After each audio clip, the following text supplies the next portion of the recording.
कत प्रत्यय होता है, दुष्ट उपसर्ग हो जाता है। अब देखिए हमारे पास में जो विशेष जो है उसका नाम है अव्यय। कौन? उसको सीखना, क्योंकि ये आपके लिए नया है थोड़ा। कुछ अव्यय होते हैं जन्मजात, किसी को बनाया जाता है।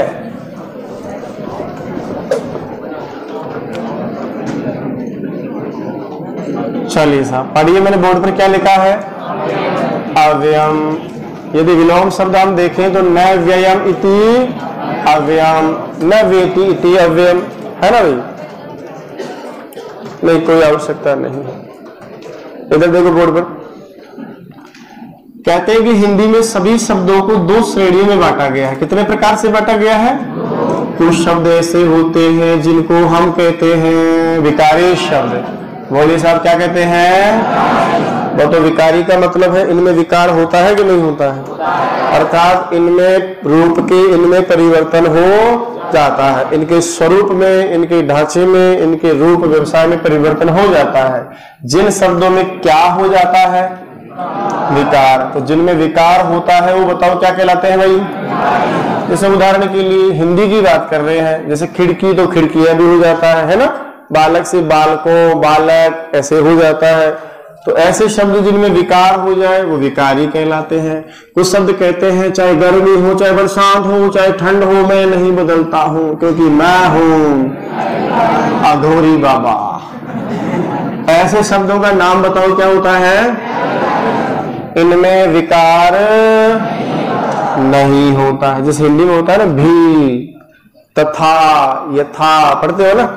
चलिए बोला साहब ये जो अविकारी शब्द है ना, अविकारी, इसी को संस्कृत भाषा में नाम दिया गया है। कौन सा वाला?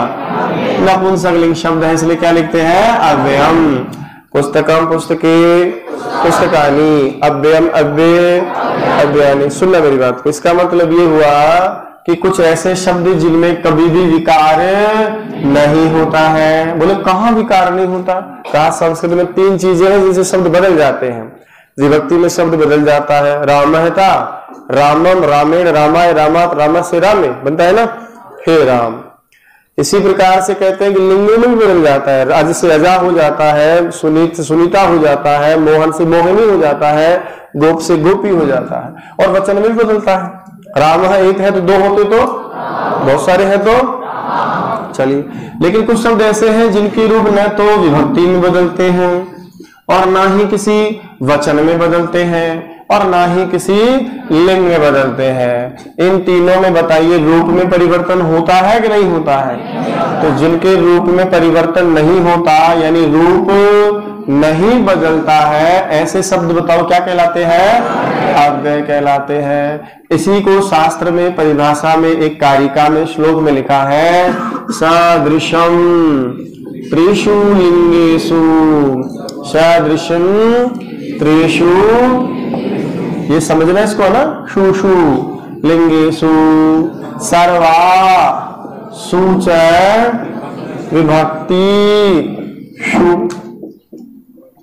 पढ़ो, सदृशम त्रिषु लिंगेषु सर्वासु च विभक्तिषु वचनेषु च सर्वेषु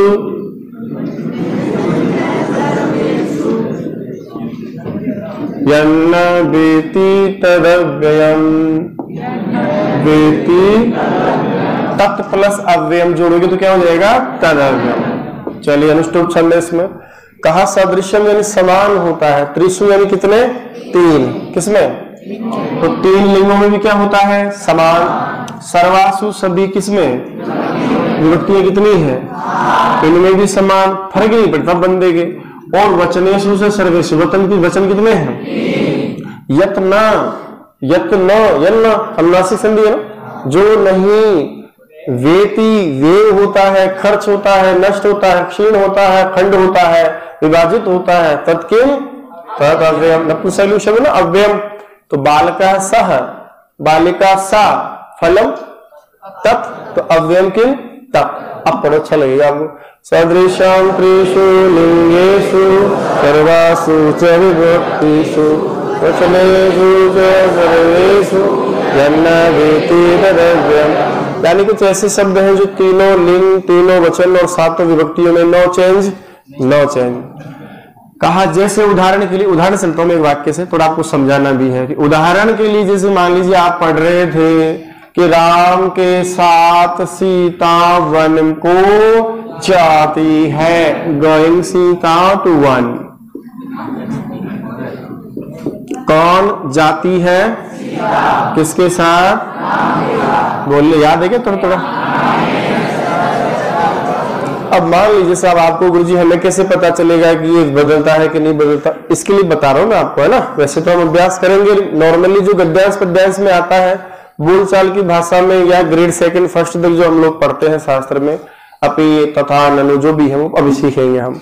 तो आपको पूछेगा कि इस वाक्य में बताइए अव्यय कौन सा है। मान लीजिए आपको नहीं पता, कोई अजीब सा शब्द आ गया, तो आप एक काम कर सकते हैं, है ना, जैसे आपसे कह दे कि इन 5 में से 4 चीजें ऐसी हैं जो बदबूदार हैं, मतलब एक चीज बदबूदार, आपने एक उठाई सूंघी और राम,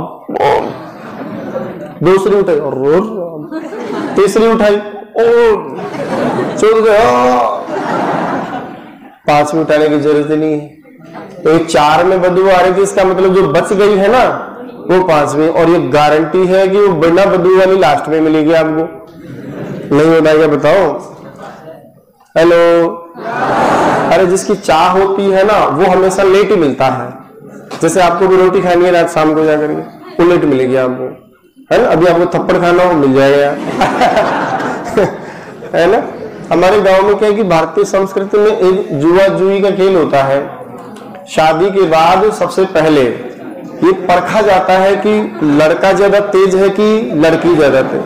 जीवन के इस खेल रूपी मैदान में, जंग में, कटप्पा ज्यादा बाजी मारेगा कि कटप्पी ज्यादा बाजी मारेगा। उसके लिए पात्र में पानी भरा जाता है, पानी में कलर मिलाया जाता है ताकि अंदर की हरकतें पता नहीं चले, और फिर 2 गोताखोर जिनके केवल एक हाथ प्रवेश करते हैं, शंख बजता है पीछे से भाभियों के द्वारा कि हाँ जी देवर जी, हाँ जी देवरानी जी, देवरानी जी। वो खेल चलता रहता है, उसे आंका जाता है कि देखिए इस जीवन की डोर किसके हाथ में रहेगी, कौन ज्यादा शातिर है, तीव्र है, तेज है, चालाक है, और देसी भाषा में राजस्थान में चंट है। पुरुष को देखना, फिर कहते हैं ना कि जिंदगी भर ना यही चलाती है, मेरे को चलती रही है। फिर खेल स्टार्ट होता है, और वो जो अंगूठी वगैरह जो भी है, अंगूठी का याद है कहाँ गई मेरी आदत नहीं है, बस सीख रहा था लोगों की देख देख के, देखता तो मैं भी डाल लेता हूँ। पत्नी की भी आज्ञा मिल गई, डाल लिया गया तो खेल चल रहे होते हैं ऐसे। फिर हल्का सा जैसे यूं करता है, पतीला जो है ना उसकी बात बता रहा हूँ, तो उस पुरुष जो योद्धा है कटप्पा, उसका हल्का सा हाथ रुक जाता है, हल्की सी मुस्कुराहट, कटप्पी की तरफ देखिए, पानी के अंदर हलचल होती है यूं, वो ये भूल जाता है, क्या गुरुजी, वो ये भूल जाता है कि मैं अंगूठी नहीं सरका रहा, भावी जीवन की बागडोर, अस्तित्व, समय, सारी जिंदगी की बागडोर सरका रहा हूं। कटप्पी के सिद्धांत, रसूल और आदर्श देखिए आप, वो तनिक भी नहीं हिचकिचाती और तुरंत पकड़ के और कह देती कि ये लो जीवन। ऐसे धृष्टा दुष्टा प्रवृत्ति की होती है कटप्पिया। बोलो नहीं होती है, बताओ। हाँ जी मैडम, देखो कह रही है हाँ बिल्कुल होती। चलो, अब हम तो जो छोटे छोटे थे, मुझे तो ये भी याद नहीं कि ये खेल हुआ था कि नहीं हुआ था। हम तो ये परेशान नहीं, सोचे मैं ऐसे खड़े खड़े थे, कोई पेड़ बिलाती बबू होता तो ऐसे खड़े थे, और मम्मी ने बोला सॉन्ग ला बेटा थोड़ी दूर हो, फिर पता नहीं क्या क्या टोट के होते थे, बालतू की बातें होती थी, ये पैरा हुआ, ये हुआ, सब नींद में चल रहे थे ऐसे यूं करके। और पंडित जी चोरा वेग में चल रहा था, हवा के वेग में 7 काटो से 15 काटो को पता नहीं।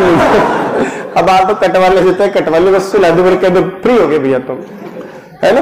तो कहने का मतलब है कि क्या पढ़ रहा था मैं आपको, हाँ सीता जा रही।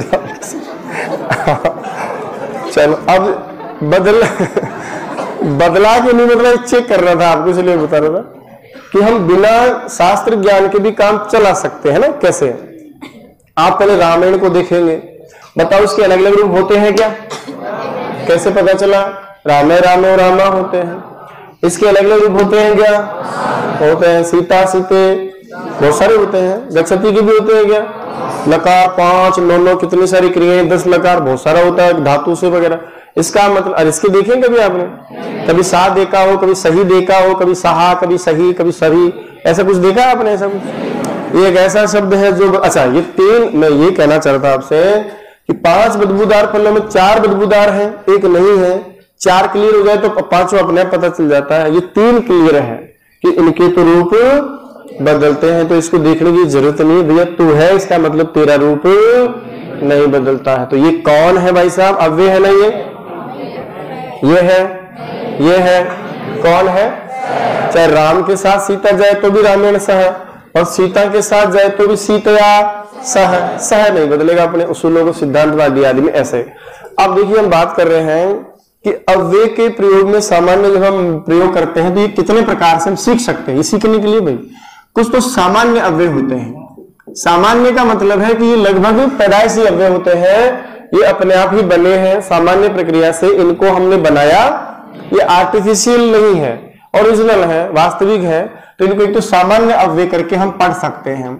लेकिन कुछ अव्यय ऐसे भी होते हैं, समझने के लिए बता रहा हूं मैं आपको, कुछ है उसमें कृत्रिम अव्यय जिनको बनाया जाता है, तो बनाए गए अव्यय भी होते हैं।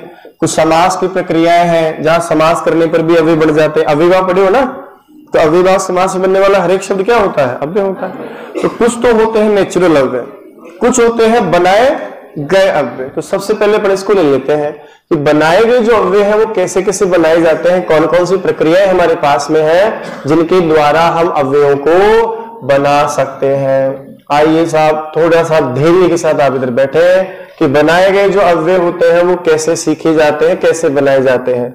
याद रखिएगा इसकी भी 2 प्रक्रियाएं हैं। एक तो है समास की प्रक्रिया। कुछ समास ऐसे होते हैं जहां पर समस्त पद बनने के बाद, प्रक्रिया पूरी होने के बाद वो शब्द अपने आप ही क्या माना जाता है? कुछ बातें शास्त्र की छोड़ के बोलेंगे, कुछ चीजें अपने मन की लेकर बोलेंगे। बोला ऐसा कौन सा समास है? बहुत सारे समास है, लेकिन जो प्रमुख रोल अदा करता है समास का नाम क्या है? अव्ययभाव समास। नाम में देखो क्या लिखा है, जो अव्यय को, जो अव्यय नहीं है उसको भी क्या बना देता है? ये अव्यय बना देता है। ऐसे सामर्थ्य रखने वाला बलशाली जो होता है समास वो अव्ययभाव समास है। जैसे उदाहरण के लिए अभी भी हम बात भी कर रहे थे, थोड़ा थोड़ा आगे और समझेंगे। अच्छा, कृष्ण के समीप में क्या बनाते हो आप? उप कृष्णम, हरि में, ऐसा करके क्या बनाते हो आप? अधि हरि। और भी बहुत सारे उदाहरण जब हम समास पढ़ने वाले हैं निकट भविष्य में, तो जितने भी अव्ययसंभाव समास के निर्मक्षिकम, अति हिमम, अति शीतम, अति उष्णम, सहरि, पंचगंगम आदि कितने भी जो पढ़ेंगे वो सारे के सारे क्या होंगे? अव्यय। और भी कुछ समास होते हैं, हालांकि इनकी चर्चाएं व्यर्थ है, फिर भी लगे हाथ में बोल देता हूं। एक गति तत्पुरुष समास होता है जिसको हम यहाँ सीखेंगे नहीं क्योंकि वो बहुत शास्त्र की बात हो जाती है। गति तत्पुरुष जो समास होता है वहां पर भी कुछ गति नाम के भी पढ़े ना, 22 प्रादि गति, तो वहां पर भी हम जो शास्त्र के लोग वो समझेंगे, ताकि नेचुरल है, लगे हाथ में बोल रहा हूं। जैसे वहां पढ़ते हैं पट पटा कृत्य, पटक पटत इति कृत्य, पट पटा कृत्य, 2 बार आवाज आती है, ऐसे कुछ शब्दों से समास होता है। बोलो क्या लिखा मैंने? वैसे भी लेप प्रत्यय आ रहा है, लेप का मैं बताऊंगा अभी प्रत्यय होता है। खटत खटत कोई आवाज आए तो उसको बोलते हैं खट खटा कृत्य। ऐसे गति के कुछ समास है। उरी शब्द का एक समास होता है, उरी कृत्य, उरी कृत्य, तो ऐसे कुछ शब्द हैं गति समास में। इसको आप यूं समझिए कि भाई लगे हाथ में इसको बता रहा हूं। एक होता है बहुब्री समास जिसका नाम होता है कर्म व्यतिहार बहुब्री समास। कौन सा समास? ये भी हमारे टॉपिक से लाखों कोसों दूर होता है, इसको भी हम समास में नहीं सीखते हैं, लेकिन लगे हाथ में बता रहा हूं। कर्म व्यतिहार जो समास है उसमें क्या होता है? सप्तम्यंत तृतीयांत पदों का समास है। बोलने में बड़ा प्यारा है, जैसे पढ़ेंगे, पढ़ने का है नहीं वैसे आपके, फिर भी कि जैसे लड़कों की या पुरुषों की लड़ाई होती है तो पत्थर मारेंगे, मुक्कियां मारेंगे, है ना, और क्या मारेंगे? लात गुस्से मारेंगे, कुछ लोग बता रहे हैं अपने हिसाब से ऐसा होता है ना। तो पुरुषों की जो लड़ाई होती है मुष्टि मुष्टि, है ना, दम दमादम दिशम दिशम, तो मुष्टा मुष्टि मुष्टि, देखो मुट्ठियों से जो युद्ध लड़ा जाए उसको क्या बोलते हैं? मुष्टि मुष्टि। कुछ ऐसे होते हैं जो डंडे मार मार के, डंडा दंडी, है ना। महिलाओं की लड़ाई होती है कचा कची, बाल पकड़ पकड़ के पकड़ चोटोड़ के तो आजा, अरे बारे आजा, है ना। कचेसु कचेसु, बालों को पकड़ पकड़ के कोई लड़ाई लड़े। कौन सी लड़ाई है? पहले गांव में क्या होता था, ओखली नाम की एक विशेष जगह होती थी। पहले पत्थरों की भी होती थी, जमाना बदलता गया, फिर लोहे ने स्थान ले लिया। पहले वो स्थायी होती थी घर के किसी कोने में, जहां पर सामान्य कोई बकरी भी ना पहुंचे। वरना मैंने साक्षात अपने घर में देखा है कि उस ओखली में जाके बकरी का बच्चा बैठ जाता था। सुसु आया कर दिए, कुछ और भी आया कर दिए, करते थे साफ, पानी डाल डूल के वापस करते। अब पत्ते वो आ गया साहब, कौन सा क्या बोलते, लोहे का अमाम दस्ता, जमाम दस्ता, जमाल गोटा, पता नहीं क्या क्या बोलते हैं लोग बाप उसको। अब वो कहीं भी ले लो, हाथ में रखे टक टक टक टक टक टक, फिर वो बड़े आकार से छोटा आकार हो गया, चाय बनती है शॉर्ट करते हैं उसको हाथ में लेके टक टक टक टक टक, थोड़ी दिनों बाद बिल्कुल ऐसे हो गया, हवा में लटका तो नहीं टक टक। अपडेशन अपग्रेड हो रहा है, पीढ़ी दर पीढ़ी हम आविष्कार कर रहे हैं साहब। वो पत्थर की ओखली लोहे की उससे आकर के छोटा सा हो गया है ना। आप समझो, अब तो क्या कि इन्हीं में फिट हो जाएगा, चलते ही पत्थर फेंक फेंक के भी शॉर्ट कर सकते हो, ये फेंका है ना, वहां है ना, फेंका ये फेंका, ऐसा हो जाएगा। तो मम्मी क्या करती, सुबह सुबह उठाती, चल बेटा आज हमारी बेटी, आज हमारी बेटी, आज हमारी बेटी। और वो नहीं मूसल होता है जो छोटा सा लोहे का आता था, मूसल भी दे रहा मैंने काइंड ऑफ मूसलाज। पहले बड़े होकर इतना मम्मी नहीं बोलती कि बार मूसल इधर आ, इसका मतलब बिग मूसल आल्सो देर। तो इतना बड़ा लकड़ी का आता था, तो महिलाएं पकड़ पकड़ के उसको धम धम धम, है ना। फिर वो छोटा हो गया, लोहे का आ गया, तो उधर ज्यादा भारी हो गया। हाँ हाँ बोल दोबारा बोलो।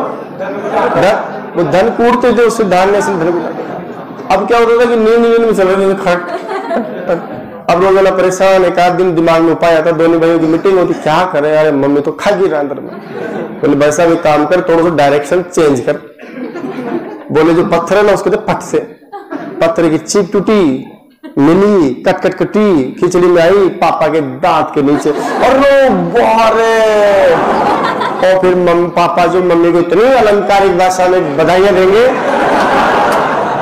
ना, तो मम्मी ये कहने की कि छोरे ने किया है, तो वो कह देगी तू क्या करे है, और बेचारी मम्मी क्या करेगी, छोरा करम फूटा, और करम फूटा शब्द सुनकर भी अथा आनंद मिलता था।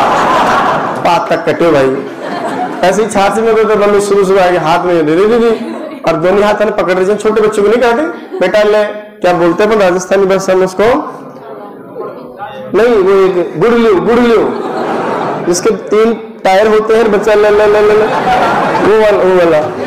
तो वैसे ही मम्मी, हाँ वैसे ही मम्मी पकड़ के नींद लेने, और फिर थोड़ी देर बाद में अनुकूलित अनुक्रिय पड़े हो ना, तो नींद लेने पर मशीन चलती रहती है। रोज रोज परेशान होते, क्या करे। एक दिन उपाय बताया, मीटिंग हुई, कहा कि भाई साहब एक दिन थोड़ा जोर लगा के घुमा, आजकल स्टील के बर्तन काम में आते, पहले काले कलर की एक मटका बिलौड़ा, 2 बार धमड़ धमड़, जितने में सारा का सारा छाछ छचूड़ा हो जाएगा पापा कटप्पा के रोल में। कौन करे रे, छोरा चुप, मम्मी भी चुप, वही अलंकारिक भाषा में बधाइयां, सारा पाता। इतने मजे आते थे, बस मम्मी को डांट पड़ रही, मजा से कोई जय हो, फिर इधर से आवाज आती, काय करे जी तो अपना जय हो, और फिर किसी से नया से नींद खुल भी जाए, मम्मी काम करिए, मम्मी मैं करूं, तू चल तू चल, तू तारो बाप का ही काम को बोले।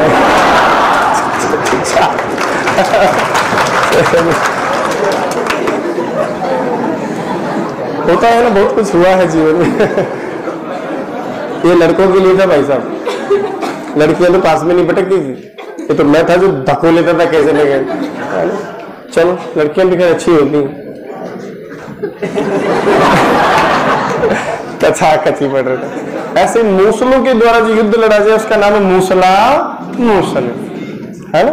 तो ऐसे मतलब कुछ शब्द हैं जो बड़े रुचिकर भी हैं। पढ़ा या यदि मुझे याद है तो मैं इसको पढ़ा, अपने काम का नहीं, समाज की दृष्टि से काम का नहीं। ये सारे शब्द भी जो कर्म व्यतिहार बहुब्री समास में होते हैं, ये भी वास्तव में क्या होते हैं, अव्यय। तो कौन सा समास नंबर 1, अव्ययभाव। दूसरा कौन सा, जैसे पटपटा करते, खटखटा करते, उड़ी करते, कौन सा समास, कर्म व्यतिहार बहुब्री। जैसे मुष्टि मुष्टि, डंडा डंडी, कचा कची, मूसला मूसली। ऐसे सामान्य जो समास होते हैं, ये सारे के सारे क्या होते हैं, हमारे अव्यय बनाने वाले प्रोग्राम होते हैं। कभी कभार कुछ प्रत्ययों के लगने पर भी, चाहे वो कृत धातु वाला प्रत्यय हो, चाहे वो तद्धित शब्द वाला प्रत्यय हो, उसके लगने पर भी कुछ शब्द ऑटोमेटिकली क्या बन जाते हैं, अव्यय, जिनको हम उसके बाद लिखेंगे। पहले करो, आप लिखो अव्ययम, अव्ययम, अव्ययम। लिखिए,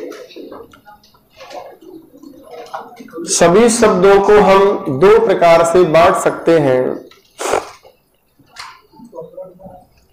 सभी शब्दों को हम दो प्रकार से बांट सकते हैं, बांट सकते हैं।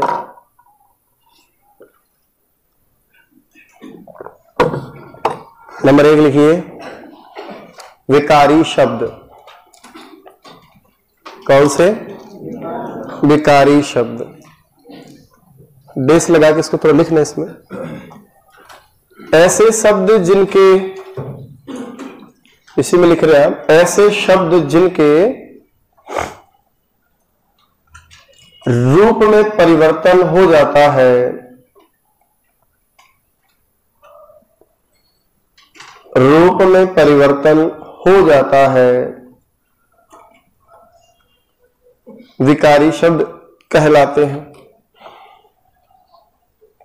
रूप में, रूप बड़ा होता है इसमें ना, रूप में परिवर्तन हो जाता है, उसे या उन्हें विकारी शब्द कहते हैं। नंबर 2 पे क्या लिखेंगे आप? अविकारी, क्योंकि हमें अविकारी पढ़ना है। अविकारी शब्द, अविकारी शब्द। इन शब्दों के रूप में, इन शब्दों के रूप में परिवर्तन नहीं होता है।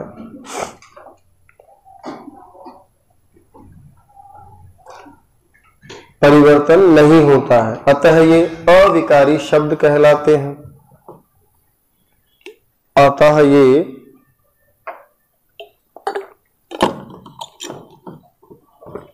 अविकारी शब्द कहलाते हैं। अब लाइन चेंज करके नीचे आएंगे। इन्हीं अविकारी शब्दों को, इन्हीं अविकारी शब्दों को संस्कृत व्याकरण में, व्याकरण में कितने उपसर्ग थे? अरे बाप रे, मतलब अच्छा ठीक है, व्याकरण शब्द में कितने उपसर्ग थे? 2 थे, मुझे लगा पाया तो मिस्टेक थी बोलने। लिखो जी भाई, संस्कृत व्याकरण में इन्हीं अविकारी शब्दों को संस्कृत व्याकरण में अव्यय कहते हैं। अव्यय कहते हैं, तो थोड़ा ट्यूनिंग हो जाएगी ना, अविकारी मतलब अव्यय होता है, अव्यय कहते। अब नीचे लिखो अव्यय की परिभाषा। संस्कृत व्याकरण क्या कहती है अव्यय के बारे में, क्या चर्चाएं हैं इसके बारे में? लिखो अव्यय की परिभाषा। ये श्लोक उतारेंगे आप। सादृश्यम त्रिषु लिंगेषु, सदृशम त्रिषु लिंगेषु, सदृशम त्रिषु लिंगेषु, सर्वासु च विभक्तिषु,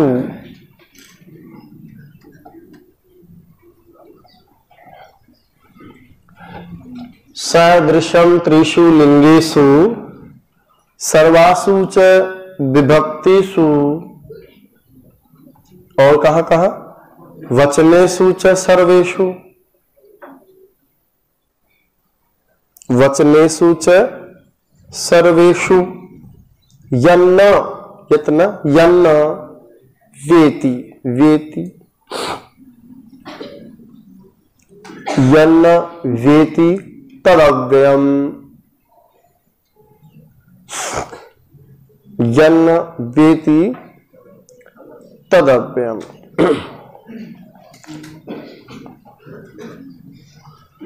यन्न वेति तत्किम तदव्ययम्, अर्थात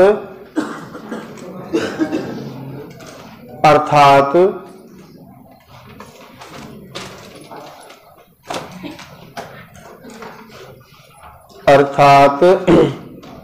जिन शब्दों के रूप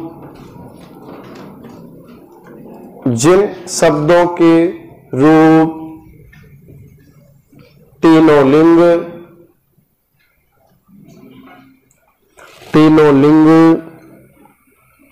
सात विभक्तियों और तीनों वचनों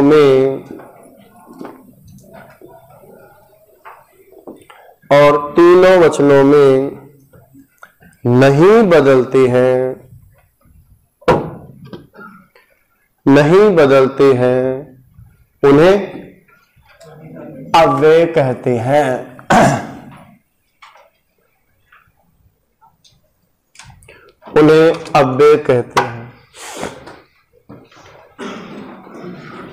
क्या कहते हैं उनको? अव्यय कहते हैं। अब नीचे लिखो आप, जैसे रामेण सह सीता गच्छति वाक्य में रामेण सह सीता गच्छति अपना ही है ना वाक्य, सीखे हो ना, पढ़े हो। रामेण सह सीता गच्छति वाक्य में कौन अव्यय? सह पद अव्यय है। पद मतलब शब्द, सह पद क्या है? अव्यय है। अब एक छोटी सी जो अपने घर की सी बात है ना, वो लिख लो आप, नोट डाल के लिख लो। बस सीधी बात समय पर कैसे निकाले? मान लो कभी नहीं आए समझ में, कोई अव्यय ऐसा हो जो बहुत सीधा है पर हमने नहीं पढ़ा, उसको नहीं पकड़ पा रहे, तो जिसके रूप नहीं चलते वो ही बात है। तो लिखो, जिसके शब्द रूप और धातु रूप नहीं चलते, दो ही तो बातें। जिसके शब्द रूप और धातु रूप नहीं चलते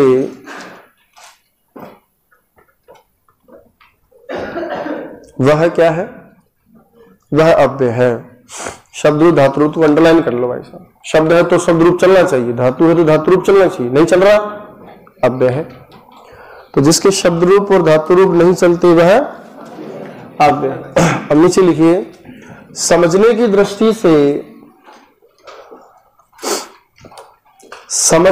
दृष्टि से इन अव्ययों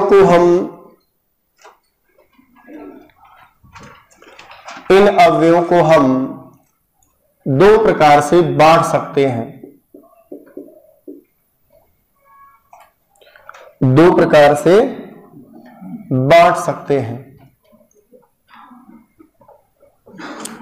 नंबर 1 लिखो, समास प्रत्यय आदि से बनाए गए अव्यय। समास और प्रत्यय से बनेंगे। नंबर 1 तो क्या लिखोगे? समास प्रत्यय आदि से बनाए गए प्रत्यय। माफी चाहता हूं, अव्यय। हाँ, अव्यय। और नंबर 2 में क्या लिखोगे? सामान्य अव्यय, नेचुरल, 24 कैरेट प्योर, सामान्य अव्यय। थोड़ा वापस उतारो अब नीचे, क्या लिखोगे? बनाए गए अव्यय लिख लो सीधा, बनाए गए अव्यय। पढ़ेंगे थोड़ा थोड़ा, कई बार इनमें से भी दे देता है कि बताओ कौन सा अव्यय है, तो ये थोड़ा संस्कार रखना पड़ेगा आप। तो लिखो बनाए गए अव्यय। हाँ नीचे, मतलब नीचे सीखेंगे ना इसमें थोड़ा, तो लिखो साहब बनाए गए, उसमें वापस लिखो नंबरिंग 1 2 3 से ना, ये तो एबीसीडी डाल लो, कैसे भी डाल लो जैसे आपको ठीक लगे। नंबर 1 लिखो,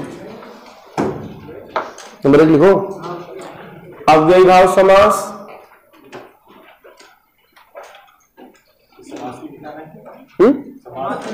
लिखना चाहो तो लिख लो भाई, एक ही बात। लिखना चाहो तो पहले किसी लाइन डाल दो, समास द्वारा बनाया गया, फिर लंबा हो जाएगा। एक ही बात, आपने नंबर 1 डाल लिया आपने, उसमें लिखो एक साथ समेटो, ये ज्यादा भाव नहीं देना इनको। लिखो अव्ययी भाव समास, कोमा बोलो, गति तत्पुरुष समास। ये तो क्या अपने इस तरह के कोई काम के भी इनको ज्यादा पढ़ना या होता नहीं। गति तत्पुरुष समास, तत्पुरुष समास का भेद है। गति तत्पुरुष समास और कौन सा? कर्म व्यतिहार, इसको व्यतिहारी कहा गया है। कर्म व्यतिहार बहुब्रीहि समास, एक मात्र बहुब्रीहि का उदाहरण नपुंसक, बाकी सब पुल्लिंग स्त्रीलिंग होते हैं। और कर्म व्यतिहार बहुब्रीहि समास के सभी उदाहरण, समास के सभी उदाहरण क्या होते हैं? अव्यय होते हैं। क्या होते हैं भाई? अव्यय होते हैं। अब इसमें भी बांट सकते हैं आप चाहो तो, लिखो जैसे अव्ययभाव समास उपकृष्णम अधिहरि, लिखो अव्ययभाव समास बराबर अव्ययभाव समास पढ़ेंगे आगे हम, कम से कम 50, 60, 70 उदाहरण वो सब इसी में आ जाएंगे, 100, 150 जो भी पढ़ेंगे। जैसे उप कृष्णम अधि हरि, उपग्रामम, उपरामम, उपसभम, उपकक्षम, उपनगरम, उपहरि, उपविष्णु, उपगंगम, ऐसे उपनगम आदि बनेंगे। ठीक है। फिर कौन समास था? लिखो गति तत्पुरुष समास, गति तत्पुरुष समास। जैसे पट पटाकृत्य, कोई आवाज दो बार आती है ना, पटक पटक, खटक खटक, टपट टपट, तो पट पटाकृत्य, खटखट की आवाज आई तो खट खटाकृत्य। उरी का मतलब स्वीकार करना होता, उरी कृत्य, उरी कृत्य स्वीकार करके, खटखट करके, पटपट करके, बकबक करके, बकबका कृत्य, झपक झपक करके, झपक झपक, कुछ होता झप झपाक करते जो कि हो गया। लिखो कर्म व्यतिहार बहुब्रीहि समास, कर्म व्यतिहार बहुब्रीहि समास। मुष्टि मुष्टि दंड से होगा दीर्घ, पहले वाले शब्द को, पहले वाले अंतिम जो हल स्वर है ना, उसकी टी का लोप हो जाता है, प्रत्यय लगता है, तो फिर उसको दीर्घ हो जाता है। दंड से दंडा। और यह शब्द क्या है मुष्टि में? और तो मुष्टि मुष्टि, तो इसको दीर्घ करो तो मुष्टि, दंड का दीर्घ, दंडा, मुसल का मुसला, ऐसे होता है सर, मतलब अंतिम स्वर को दीर्घ हो जाता है, तो शब्द ही मुष्टि रह गया, तो उसको मुष्टा नहीं हो सकता। कच्च से कच्चा, दंड से, ये शब्द ही क्या ऐसा है सर, ऐसा, तो इसी को दीर्घ होता है, दीर्घ। मुष्टि का मुष्टा मुष्टि नहीं होगा, बोलने में थोड़ा अच्छा लगता है मुष्टा मुष्टि। चलो इधर देखिए, आप थोड़ी देर के लिए वापस लिखना बंद करके उतार लिए हो तो। कुछ प्रत्यय लगने से भी शब्द क्या बन जाता है? अव्यय। कुछ प्रत्यय होते हैं कृत, कुछ होते हैं तद्धित, तो सबको एक साथ पढ़ते थोड़ा आसान हो जाएगा। आइए साहब इधर बोलते ध्यान देंगे। जैसे एक प्रत्यय होता है आपका, उसका नाम होता है तुमुल, कौन सा? क्या बचता है इसे पता है क्या आपने? जबान संभाल के बात करो। मैडम जोड़ दे के बोले तुम, कर ले, क्या कर लेगा हमारा तुम। क्या बचता है इसमें? तुम बचता है। एक प्रत्यय होता है जिसका नाम होता है कत्वा, अक्तवा बोलते हैं वैसे शुद्ध, लेकिन कत्वा भी चलता है। बोले क्या बचता है? और इस कत्वा की जगह ही उपसर्ग होने पर क्या आ जाएगा? और लेप में क्या बचेगा? इन तीनों प्रत्ययों को लगा डाला तो लाइक चिंगारा, अव्यय बन जाएगा, उसका रूप नहीं चलेगा। मैं भविष्य काल में पढ़ाऊंगा आपको। जैसे पट से लगाओ तो क्या बन जाएगा? पठितुम। हस से लगाओगे तो हसितुम। खाद से खादितुम। गम से गंतुम। गम से हन से हंतुम। तो सब क्या है? ये अव्यय है, इनके कभी रूप नहीं चलेंगे, आगे सीखेंगे हम। ना पुल्लिंग, ना स्त्रीलिंग, ना नपुंसक, बस बन गया जो बन गया। कत्वा में त्वा बसता है, पट से लगाओ क्या बनेगा? पठित्वा। और हस से, गम से गत्वा, तो नम से नत्वा, हन से हत्वा, ये भी बन गए सब। इनके कोई रूप नहीं, हत्वा हत्वी ना। लेप लगा देंगे, उपसर्ग आगे आ जाता है। जैसे दा धातु से आ लगा के लेप लगाओगे तो आदाय, वे से हा लगा दो तो लेप लगाओगे तो विहाय। कोई आदाई आदाया कुछ नहीं, बस आदाय मतलब आदाय, कोई विसर्ग नहीं, कोई मैं नहीं, आदाय कुछ नहीं। और देखो जो सिलेबस को पकड़ते हैं उनकी बात कर रहा हूँ। इसके बाद में सामान्य होता है, ले लो चलो लगे हाथ बोल ही देता हूँ। वैसे हमारे पाठ्यक्रम से जो है ना, उससे ज्यादा बाहर नहीं जाता है, एक प्रत्यय और होता है नमुल, एक नून होता है नून, एक होता है नमुल। इस नमुल में बसता है पीछे अम, और हमेशा धातु की पुनरावृत्ति होती है। व्री धातु से लगाओगे वारम वारम, क्री से लगाओगे कारम कारम, ब्री से लगाओगे भारम भारम, ऐसे मतलब 2 बार अनुवृत्ति होती है, अम की आवाज आती है। ये सारे के सारे पता क्या है? अव्यय है। चलो कुछ तद्धित प्रत्ययों की भी बात करते हैं, जैसे बहुत सारे हैं, हम पढ़ लें एक एक को। जब सप्तमी का अर्थ निकलना हो, कौन सी व्यक्ति का अर्थ लेना हो? सप्तमी का अर्थ निकालना हो तो सप्तमी के अर्थ में एक प्रत्यय होता है, उसका नाम होता है त्रुल। बोलो। और त्रुल में बसता है त्र।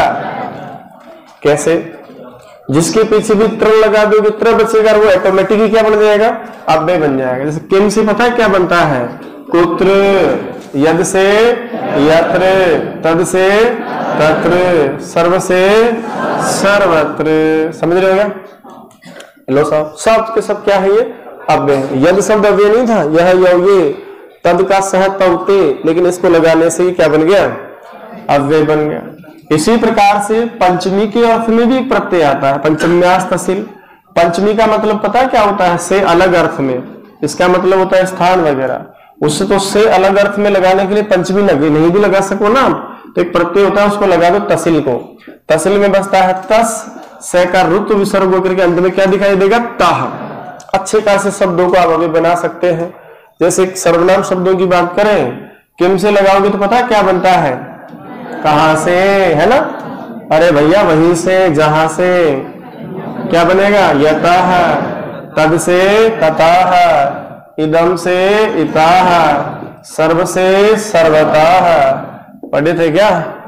अभी से अभितः, उभय से उभयतः, परि से, ऐसे शब्द बन जाते हैं, है ना?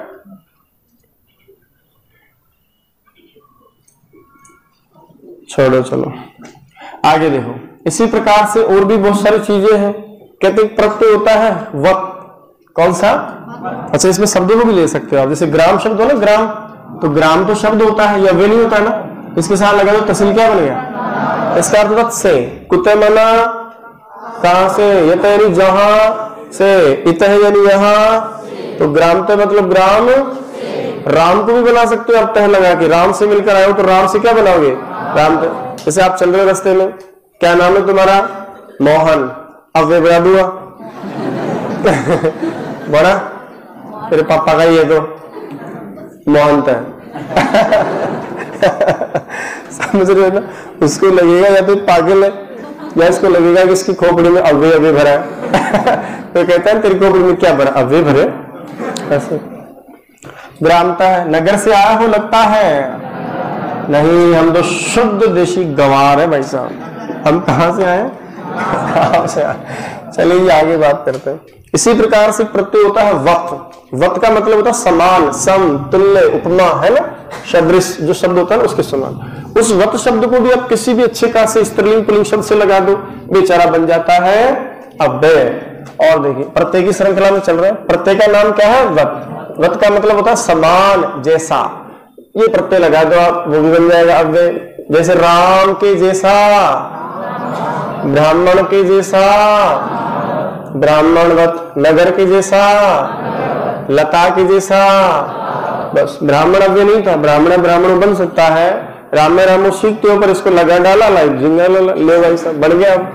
इसी प्रकार से एक पद होता है हृल प्रत्यय। कौन सा प्रत्यय? हृल। इसमें बसता है केवल री। जैसे साहब तद से लगाते हैं, तद से बनता है तो तरही, और एतद से लगा दो तो एतरही, है ना? इसका तो अर्थ होता है तो, ऐसा। इसी प्रकार से प्रत्यय वगैरह ऐसा लगेगा जैसे गुरुजी धातुएं हैं ये तो, लेकिन ये भी लगने पर हो जाता है। जैसे एक होता है थाल।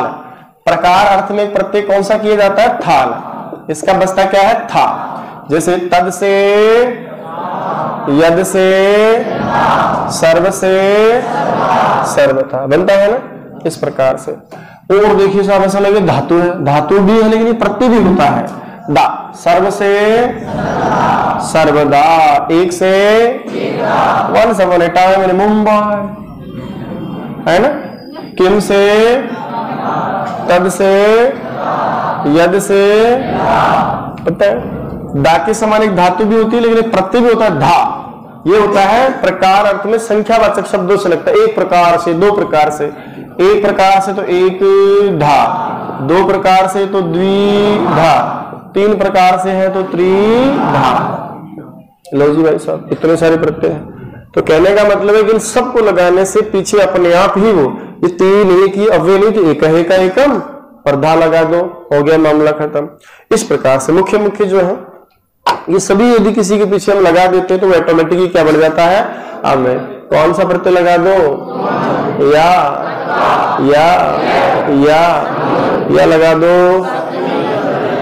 त्रल, या लगा दो तहसील, या लगा दो या खत्म है ना। लिखो अगला नंबर डाल देने तो गया कौन सा वाला, समास का हो गया ना एकदम। अगला देखो, प्रत्यय से बनने वाले अव्यय, नहीं ये बनाई जाने वाली चल रहा है अभी। वी आर मेकिंग न्यू अव्ययाज बाय समासाज एंड प्रत्ययाज। काश मुझे भी अंग्रेजी आ लिखो आप। नहीं वो मैडम को बताएंगे ना वो जाके कि आपके पतिदेव अंग्रेजी जानते हैं, इस बात नहीं है तो खुश हो जाएगी बेचारी।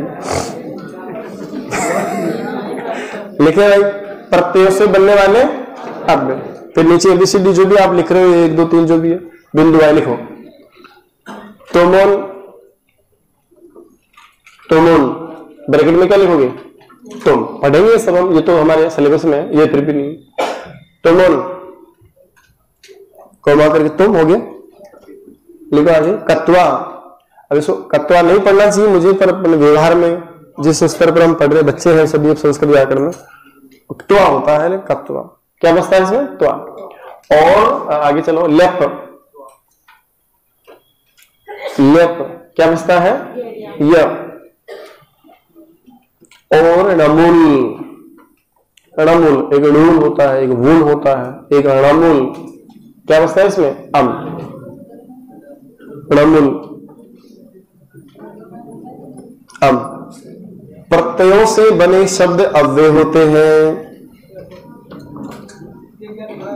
क्या हो गया, णमुल, णमुल, अणमुल। अमूल डेयरी का नाम नहीं सुने तो अमूल की जगह अणमुल है। वो दूध बनाता है या अव्यय बनाता है।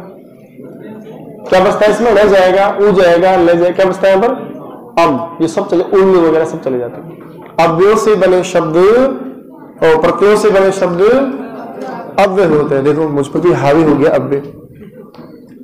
प्रत्ययों से बने शब्द अव्यय होते हैं। तो आप लोग ऐसे ही लिखे होंगे, ऐसे लिखे भी नहीं चले होंगे। सज्जन है ना आप सभी। लिखो साहब, जैसे तुमुल के बराबर छोड़ी है जगह तो ठीक है, लिखो आगे। जैसे पठितुम हसितुम नहीं छोड़ी तो आराम से वैसे के वैसे लिखते चलो। पठितुम हसितुम, पठित्वा हसित्वा,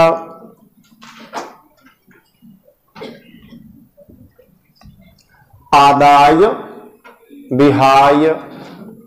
इनको तो हम पढ़ेंगे, अपने पाठ्यक्रम का हिस्सा है। आदाय विहाय, अम में अम की आवाज वारम वारम 2 बार आता है शब्द में। वारम वारम,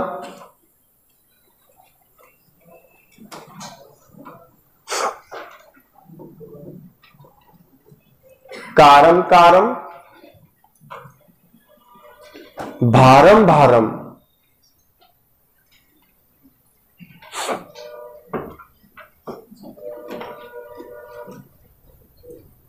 हो गया, नंबरिंग डाल के आगे संख्या में लिखो आगे। अब इनको एक बार ही नहीं समेटेंगे सब, तो ऐसे कैसे चलते चलना। लिखो नंबर 2 पे है ना, लिखो सप्तमी अर्थ वाले त्रल।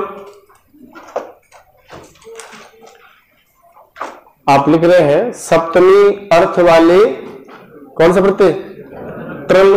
ब्रैकेट में क्या लिखोगे, त्र, त्रल।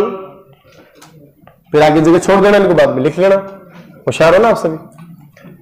कोमा करके लिखो, नीचे नीचे की लाइन में पंचमी अर्थ वाले, हाँ हाँ है, सप्तमी के अर्थ वाले तृल,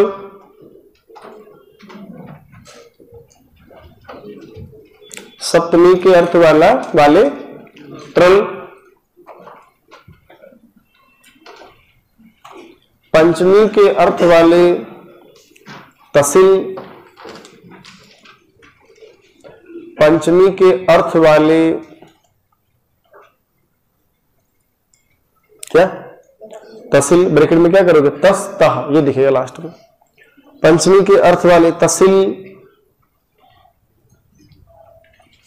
लिखा, पंचमी के अर्थ वाले तसिल, समान अर्थ वाले वत,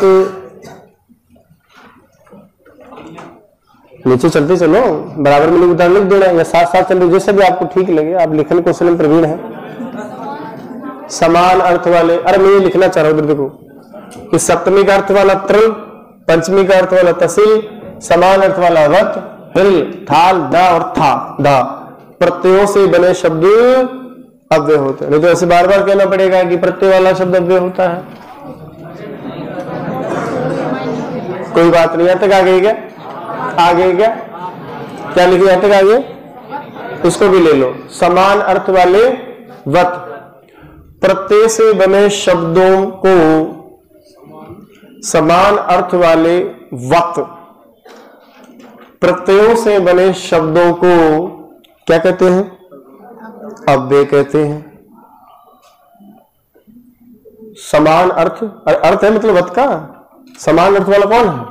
वत, प्रत्ययों से बने शब्दों को क्या कहते हैं? अव्यय कहते हैं। पहले लिखे उदाहरणों को टिक लो, जगह छोड़ोगे ठीक है, नीचे लिख रहे हो तो नीचे लिखो।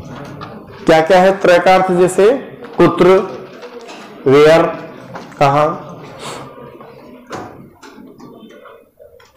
यत्र, देयर, जहां। अभी लिखाऊंगा अर्थ में इन सबका, अभी आप सीधा लिख कुत्र, यत्र, तद से क्या बनेगा? तत्र, सर्व से सर्वत्र, एक से एकत्र, बहु से बहुत्र, सासु से सासूत्र।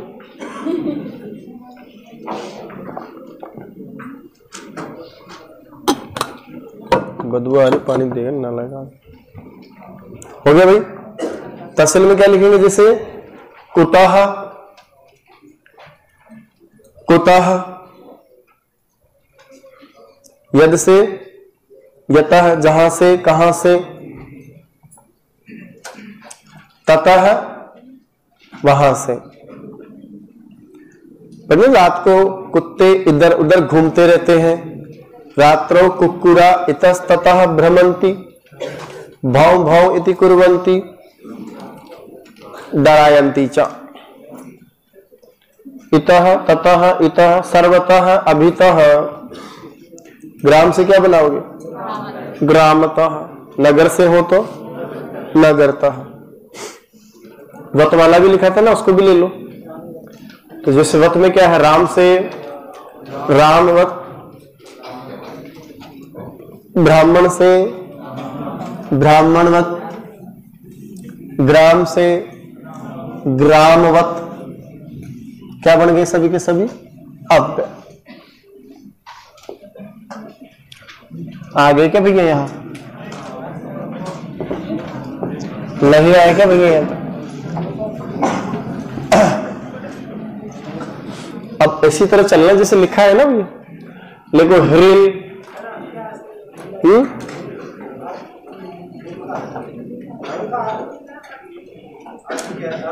हृल का तो तरही तो तरही इसलिए तो है ना, तो अर्थ में आता है। हृल क्या अवस्था है? हृ, नीचे लिखो थाल, आता ना काम में थाल, क्या अवस्था है? था। अर्थ लिखो तो प्रकार, कोई प्रकार अर्थ में टाइप। और कौन है भाई? दा। और कौन है भाई? अरे ह्रील का अपना अर्थ नहीं है, पर जुड़ने पर तो अर्थ देता है, तरही तो। अभी झापड़ पड़ेगी तो मतलब वाक्य प्रयोग है तरही मतलब तो, मतलब तो। और कौन है? थाल में बसता है था, इसका भी प्रकार अर्थ होता है, तो समझ लो आप। तो कभी कभार अर्थ बदल भी जाता है। थाल में क्या है? था। और कौन है? दा और धा। ऐसे कैसे लिखे? भी नीचे लिख दो, प्रत्ययों से बने शब्द भी ह्रील, थाल, दा, धा, प्रत्ययों से बने शब्द भी क्या होते हैं? अव्यय होते हैं। तो जैसे ह्रील से क्या लिखा आपने? तरही ए तरही, तरही ए तरही।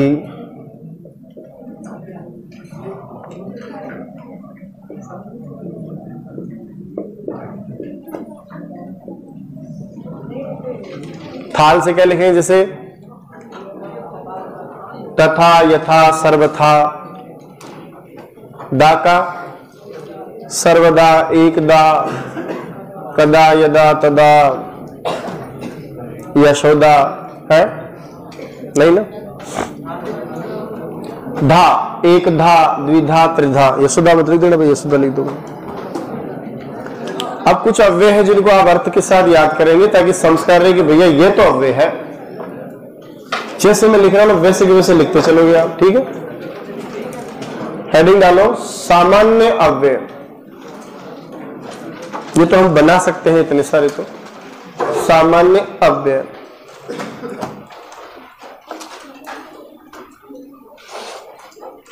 लिखो सामान्य में लाइन डाल लो। कुछ नेचुरल होते हैं तो सबको एक साथ पढ़ेंगे, आर्टिफिशियल तो आप पढ़ी लिए, इनमें से कुछ उठा लो। लिखो, लिखिए स्वर यानी स्व है, सूत्र लिख लो ना, काम दे देगा आपको। स्वरादि निपातनम अव्ययम लिख लो भाई, सूत्र लिख लो। ये तो सीधा भी याद कर ही सकते हो आप। लिखो स्वरादि निपातनम अव्ययम, सामान्य में पढ़ रहे हैं आप है ना? स्वरादि निपातनम अव्ययम।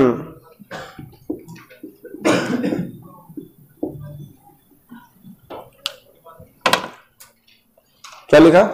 स्वरादि निपातनम अव्ययम।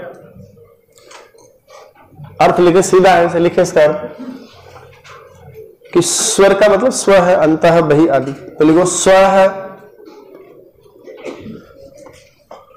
अंतः, बहि, आदि शब्दों को,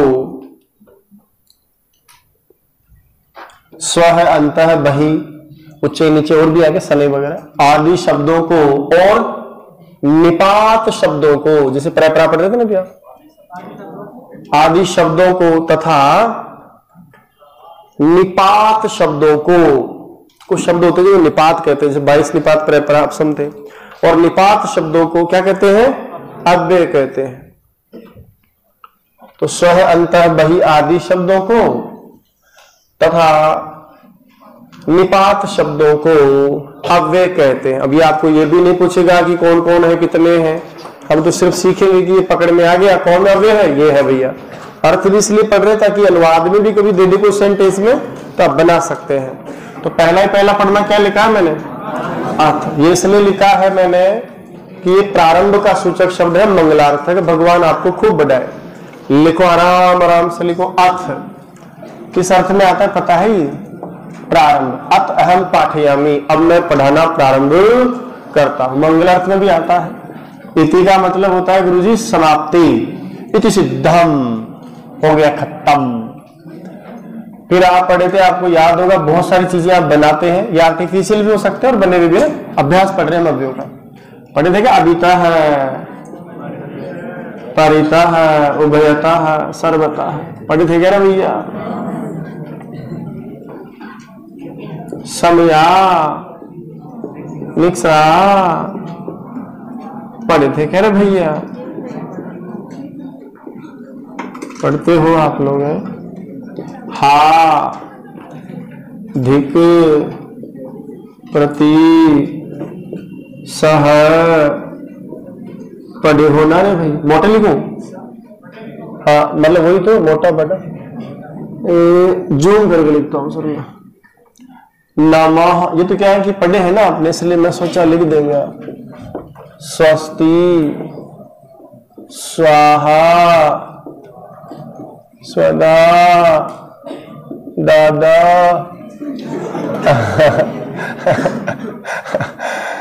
अलम रीते, पढ़े थे क्या रीते? हाँ विना प्रथा इतर, चलो इसको हटाओ, आरात आरात। अब देखो चेंज कर रहा हूं मैं भाई साहब थोड़ा थोड़ा। यत्र तत्र कुत्र सर्वत्र एकत्र, चलिए एकदा तदा कदा सर्वदा।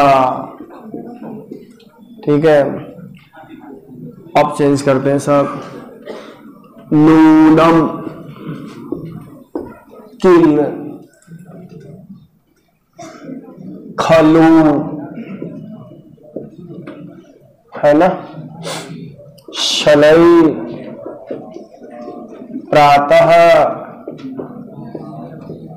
उच्चै, क्या है इसका विलोम शब्द? निश्चय। अंदर का मीनिंग अंतः बहि, इदानीं अधुना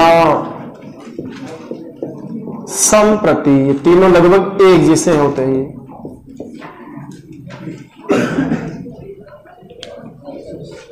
स्याही हल्की पड़ गई थोड़ी इसकी।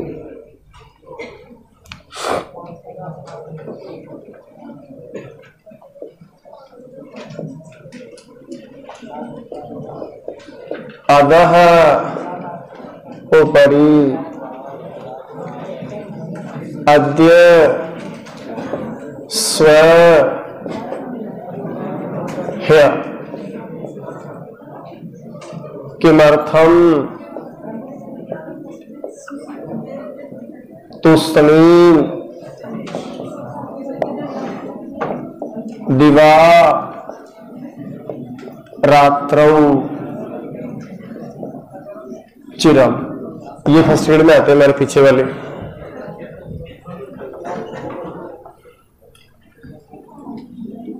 अंतरा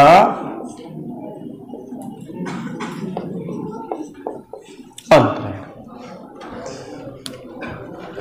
आज इन्होंने छाकर की मुझे पेड़ नहीं दिया, बताओ आप लोगों ने।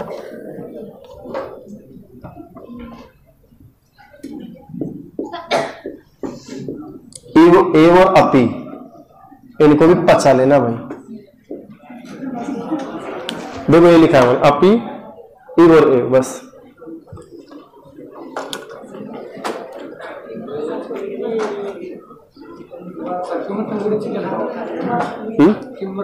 किमर्थम, किमर्थम के नीचे है तुष्णी। अर्थ लिखेंगे उदाहरणों से काम, उदाहरण अपने आप वाक्य में पकड़ेंगे, इन्हीं को तो पकड़ना है। एव जैसा भी लिखेंगे, अर्थ लिखेंगे, थोड़ा अनुवाद में सुविधा हो जाएगी। ये तो पहचानना ही तो है हमको, तो उदाहरण में डालते जाओ, अपने आप निकल के आ जाएंगे। लिखो एक बार लिखो, ये जोड़ा इव एव, इदानीम अधुना संप्रति का एक जैसा ही है, अर्थ एक जैसा ही होता है, थोड़ा थोड़ा एक साथ लिखा है थोड़ा। तो ये पहचान में आनी चाहिए कि अव्यय है। अब तो अंतर्यामी है, यात यामिनी है। हे सौदामिन, मैं कृतज्ञ भाव से रहता हूं। किसके? इदानीम अधुना संप्रति का एक जैसा याद पड़ेगा। हाँ, स्व हियर, अद्य today, I am reading today, अहम अद्य पठामि, अद्य श्व। अर्थ पढ़ेंगे, अब अर्थ लिखेंगे, जगह छोड़ी हो ना। किमर्थम, किमर्थम बकवास करोति, तुष्णीम भव, चुप हो जाओ। यहां क्या लिखा है? दिवा, ये दिन का पर्याय वो चलता है अव्यय। रात्रों का भी एक शब्द भी बनता है और रात्रों भी अव्यय होता है। चिरम, चिरंजीव तू भरता, तेरे स्वामी लंबे समय तक जीते रहे।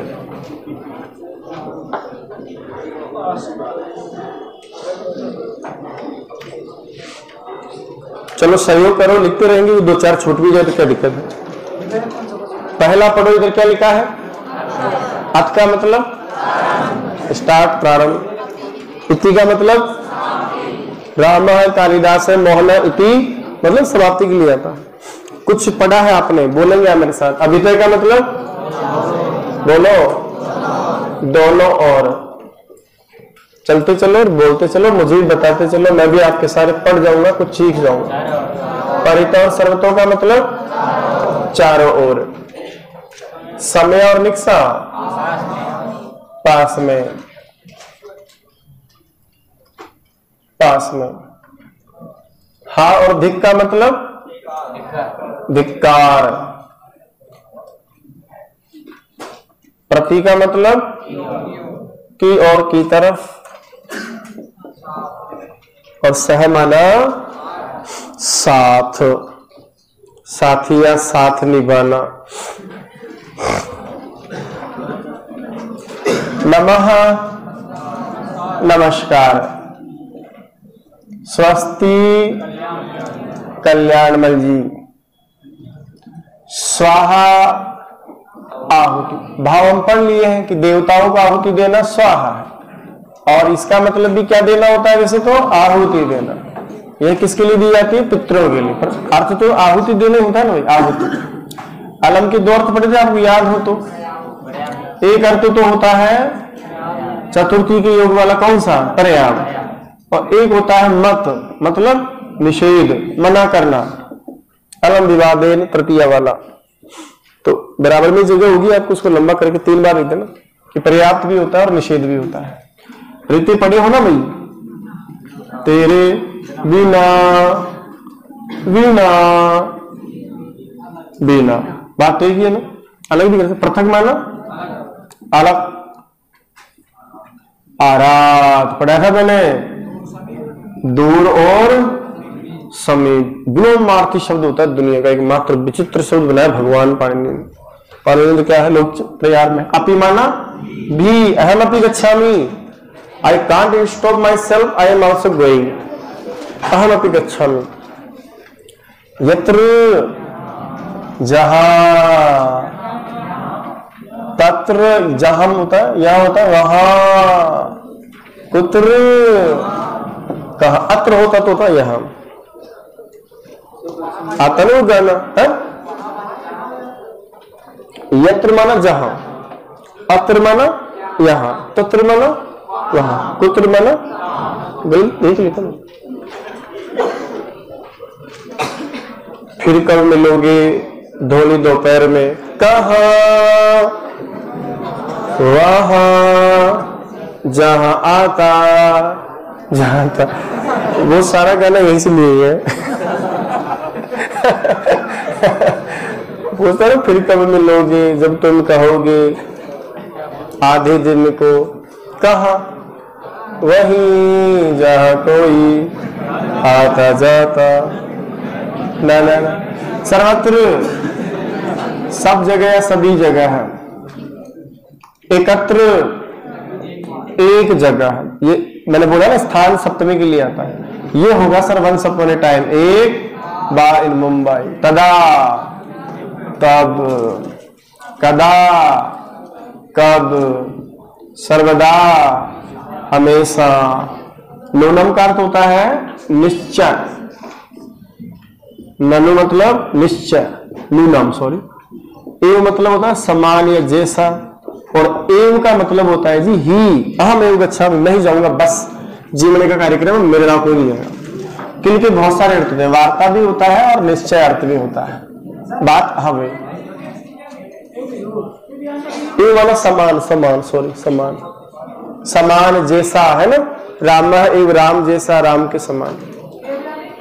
ही जैसे मैं ही जाऊंगा और कोई नहीं जाएगा, तो ही, अच्छा दिख नहीं रहेगा वो ही,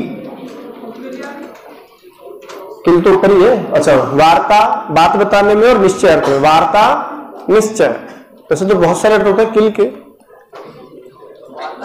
वार्ता मतलब बात बताना, एक बार एक दा किल नृपया आसीत, एक बार एक राजा था ऐसे। और एक निश्चय लिखा है, निश्चय पढ़ो। खनु का मतलब भी क्या होता है, सचमुच में, वास्तव में, निश्चय। शनै शनै धीरे, एक बार है तो धीरे, दो बार शनै शनै तो धीरे धीरे। प्रातः समझते हो, सुबह। सायं भी होता है, वो भी अव्यय पद होता है, प्रातः का हो सायं। उच्चई ऊपर नहीं तो जोर से या ऊंचे से। नीचई नीचे से या नीचे। अंतः इनसाइड ऑफ द हाउस। बही बाहर। ये लगभग है ना, थोड़ा फर्क है इनमें, इस बात नहीं है, लेकिन इनके लगभग अर्थ होते हैं जैसे अब, अभी, आज, है ना, ऐसे आजकल, आज नहीं आजकल, जैसे आजकल, अब, अभी, ऐसा। जैसे इदानीं अहं पाठयामि, अब मैं आपको पढ़ाता हूं। इदानींतन काले सर्वत्र आतंकवादिनः निवसन्ति, आजकल के जमाने में सब जगह आतंकवादी रहते हैं। अधुना अहम दंडेन ताड़यामि, अब मैं आपको डंडे से मारने वाला। अधुना संप्रति, इदानीं का अर्थ अब या आजकल। अधः अधः अधः, और ऊपरी ऊपर, ऊपर या ऊपर, ऊ दीर्घ होता है ऊ। अद्य माना आज, स्व माना भी कल और ह्य माना भी कल, लेकिन ये कल कौन सा है, आने वाला कल, बीता हुआ कल। स्व अहम गमिष्यामि, कल मैं चला जाऊंगा। ह्य अहम अगच्छत, कल मैं चला गया था। अद्य गच्छामि, आज जा रहा हूं। कल कल कल है ना, बीता हुआ कल और आने वाला कल, टुमारो एंड यस्टरडे। किमर्थम हसति, भाई किस लिए या कैसे भी ले लीजिए, किस लिए सटीक एकदम, किस लिए हंस रहे हो। किमर्थम हसति, फटफट की कृत्वा।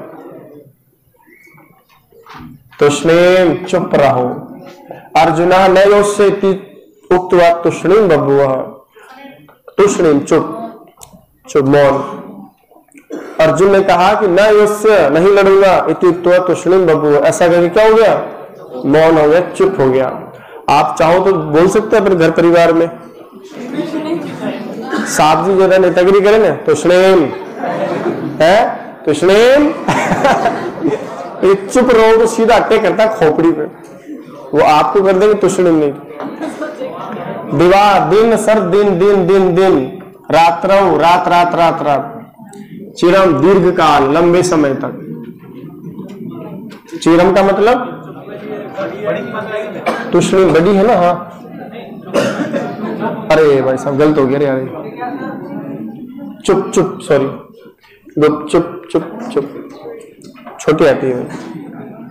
चिरम का मतलब ये तो आप पढ़े हो ना, अंतरा का मतलब, अंतरा अंतरा, सॉरी सॉरी सॉरी, हाँ होता है, बिना भी होता है, मध्य भी होता है, मध्य में, बीच में पढ़े थे ना, बीच में, बिना तो कर होता है, लेकिन प्रमुख तो आपको मैंने मध्य में पढ़ा है।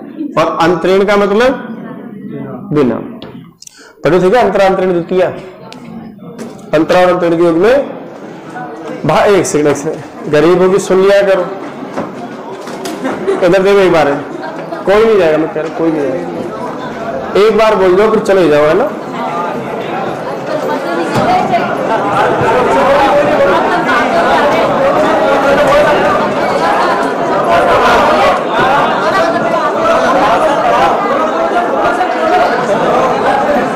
का मतलब इति अभितः परितः सर्वतः समय निक्षा हाधिक प्रति सह नमः स्वस्ति स्वास्वधा अलम और ऋति विना पृथक आरात दूसमी अपि यत्र तत्र उत्र सर्वत्र एकत्र एकदा कदा कदा सर्वदा नूनम इव एव किल या इससे खलु शनै शनै प्रातः उच्चै नीचै अन्तः